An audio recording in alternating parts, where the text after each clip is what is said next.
when I was desperate to win, I spent 3 or 4 minutes playing patty cake, looking for an opening, learning nothing. All right guys, welcome back. Today we're going to talk about the #1 way to improve in jiu-jitsu.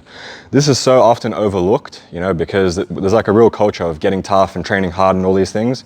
But in my opinion, I believe this is actually a big detriment to training. Like the #1 impediment to getting better over time is trying to win. All right, so let me give you an example of what exactly that means. So let's say Siraj on his back, I'm on top, okay?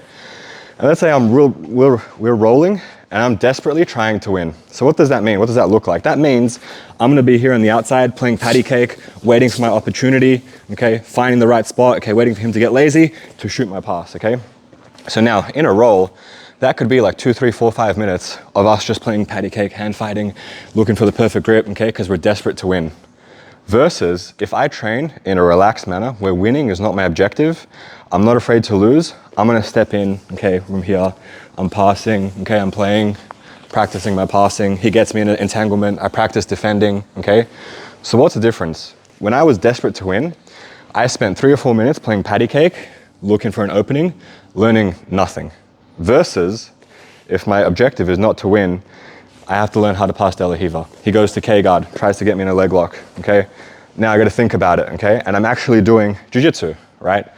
So there's such a big difference between rolling to win and trying to roll in a relaxed manner. So just to talk more about that, if me and Siraj are rolling really hard and we're desperately trying to win, the chance of us getting injured goes up way more because you don't have a tolerance. When you hit a move at 100% and you maybe fail or something happens, you don't have any extra tolerance to account for injury, to move your hand to base. But if you're rolling at 80, 60, 70% and something crazy happens, you have a bit of tolerance, a bit of skill to make a change, to swap to base, okay, not to hurt yourself.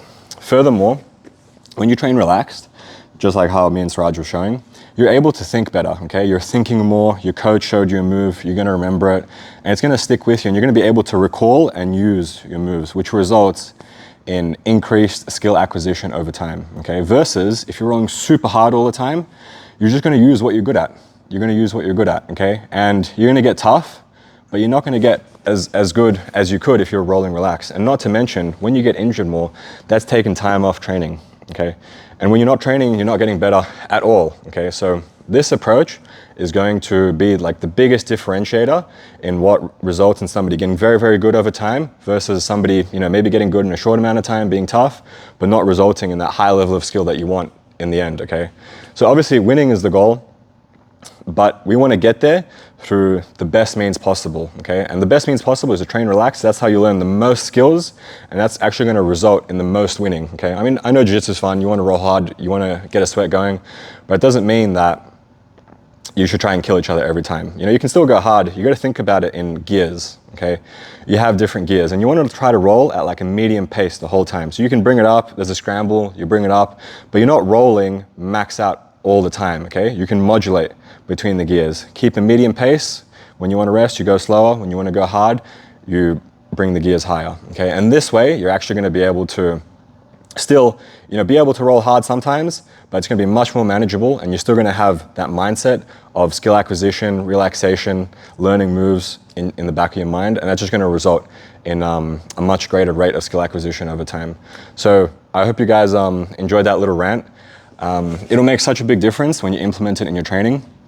It's often overlooked, and when you start doing this, I guarantee you're going to notice a big change. But I got to warn you, if you've been training hard, if you've been rolling really, really hard for a long time, it's not going to be something you can change overnight.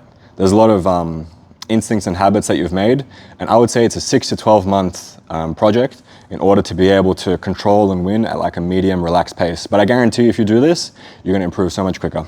Hope you guys enjoyed that. See you next time.